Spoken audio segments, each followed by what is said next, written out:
YouTube বন্ধুরা, আজ দেখো আমি কি রান্না করছি। এগুলো সরিষা পাতা, মাস্টার্ড লিভ। সরিষা পাতাগুলো নিশ্চয়ই চিনতে পেরেছ। ভালো করে ধুয়ে কেটে নিয়েছি, কাটার আগেই ভালো করে ধুয়ে নিয়েছি, তাতে পাতার পুষ্টিগুণ ঠিক থাকে। মাছ, এগুলোকে আমরা পুঁটা মাছ বলি, তোমরা কি মাছ বলো জানি না বন্ধুরা। শীতের সময় এই মাছগুলিতে বেশ তেল থাকে, তাই খেতেও খুব ভালো লাগে। এই মাছ দিয়েই এই সরিষা পাতা দিয়ে রান্না করব। মাছগুলো নুন, হলুদ ও সামান্য লঙ্কা গুঁড়ো দিয়ে মেখে নিয়েছি। এবার কড়াইতে মাছগুলো ভালো করে ভেজে নেব, একটু ভালো করেই ভাজবো। তোমরা যারা খাও না এইভাবে বন্ধুরা, আমার এই রান্নাটা দেখে একবার অবশ্যই বানিয়ে খেয়ে দেখবে, আশা করি ভালো লাগবে। বানিয়ে খেলেই বুঝতে পারবে। সবগুলো মাছে আমি এইভাবে একটু কড়া করেই ভেজে নেব। আর যারা আমার এই চ্যানেলটা সাবস্ক্রাইব করেছ তাদের অসংখ্য অসংখ্য ধন্যবাদ।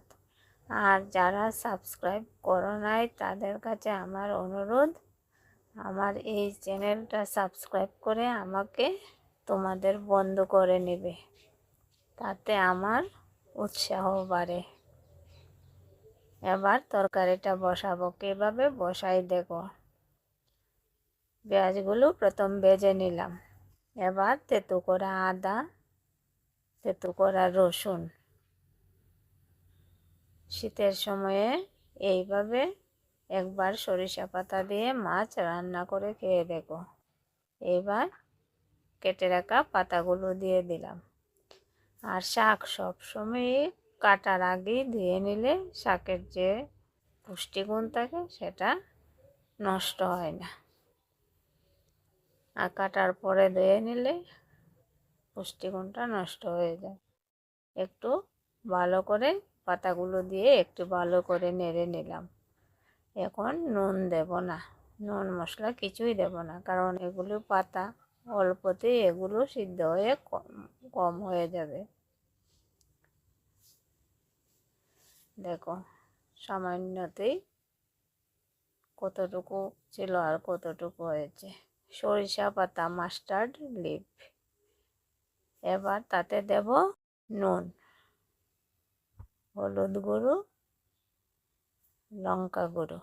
খুব বেশি মশলা দেব না। দিয়ে ভালো করে নেড়ে চেড়ে আবারও কিছুক্ষণ সময় পাতাটা ভেজে নেব। পাতায় প্রচুর জল থাকে, তাই একটু সময় লাগবে, নেড়ে চেড়ে ভাজতে হবে। এই দেখো ভেজে নিয়েছি। তোমাদের কাছে আমার অনুরোধ রইল, একবার এইভাবে রান্না করে খেয়ে দেখো। এবার ভাজা মাছগুলো দিয়ে নিলাম।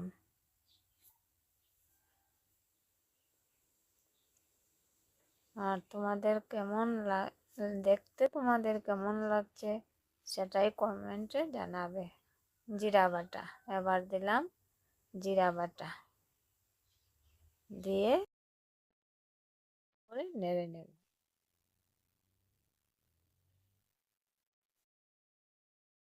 এবার দেব পরিমাণ মতো জল, খুব বেশি জল দেব না। জল দিয়ে নেড়ে চেড়ে একটু ভালো করে নেড়ে দেব।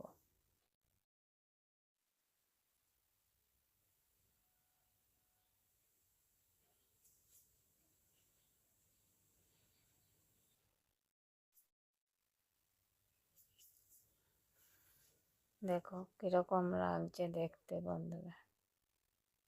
আশা করি তোমাদেরও খুব ভালোই লাগছে, আমার তো দেখেই খুব ভালো লাগছে। দেখেছ প্রায় হয়ে এসেছে। এবার চেরা কাঁচা লঙ্কা দিয়ে নিলাম।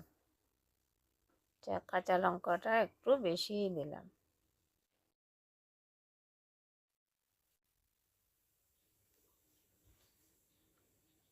এবার উপর থেকে সামান্য সরিষা তেল দিয়ে নেড়ে চেড়ে নিলেই বেশ হয়ে গেল। যেহেতু সরিষা পাতা, উপর থেকে সরিষা তেল দিলে খুব ভালো একটা ফ্লেভার আসে, তাই উপর থেকে অবশ্যই একটু সামান্য সরিষা তেল দিতে হবে। দেখো কেমন হয়েছে বন্ধুরা, তোমরা দেখেই বুঝতে পারবে কেমন হয়েছে। তোমাদের কাছে আমার অনুরোধ রইল, একবার এইভাবে বানিয়ে দেখো এবং আমাকে তোমাদের বন্ধু করে নিও।